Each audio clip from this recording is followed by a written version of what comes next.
কলিজাটা দেখ, কলিজার এই জায়গাটা দেখ, কলিজার এই জায়গাটা দেখ, মুখ ছিঁড়ে মনে করে বাঘ বাকুম করছে। এই আমার জীবনে আমি এত কষ্ট কোনোদিন পাইনি, তোরা এইবার ছাড়িয়ে দিয়ে পরিমাণ কষ্ট দিছিস রে। তোরা যেভাবে খেলিছিস এই হাটের ভিতর দুঃখ দুঃখ করে রে, দেখ দেখ তোরা কি কব তোরে।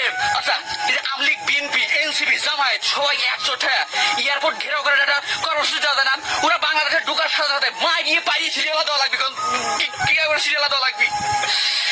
জীবনটা মনে করেন খেয়ারে কিরোসি আজকে কত বছর আনোয়ার হোসেনের মতো এরকম করে স্টক করছি ভাই, আমি বলে বোঝাতে পারবো না, বুঝছেন তো? মনে হচ্ছে নিজের স্যান্ডেল দিয়ে নিজের বই ভাই আর জীবনে কোনোদিন খেলা থাকবো না ভাই। এই বইয়ের ভিতরে, এই বিহুর ভিতরে দাও দাও করে আগুন জ্বলতেছে, এই বইয়ের ভিতরে দাও দাও করে আগুন জ্বলতেছে, দাও দাও করে। তোরা খেলা ঢালি, আরে কি রে তোদের এই কোন মুরব্বী বাংলাদেশে এই কৃষি প্রধান দেশে ক্রিকেট আনছিল?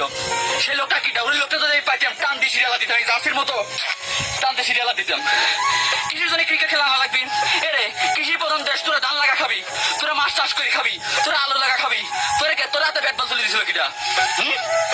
ভাই বিএনপি, আমলিগ সব সব সব রাজনৈতিক দলের লোকজনের একটাই রিকোয়েস্ট, হাম্বল রিকোয়েস্ট, আপনারা সবাই আসেন একজোট হয়ে এয়ারপোর্ট ঘেরাও করে ওরা গণপিটনের একটা কর্মসূচি দেয়। তাছাড়া মনের দুঃখ নেই বিভিন্ন ভাই, এই ম্যাচও হারা যায়।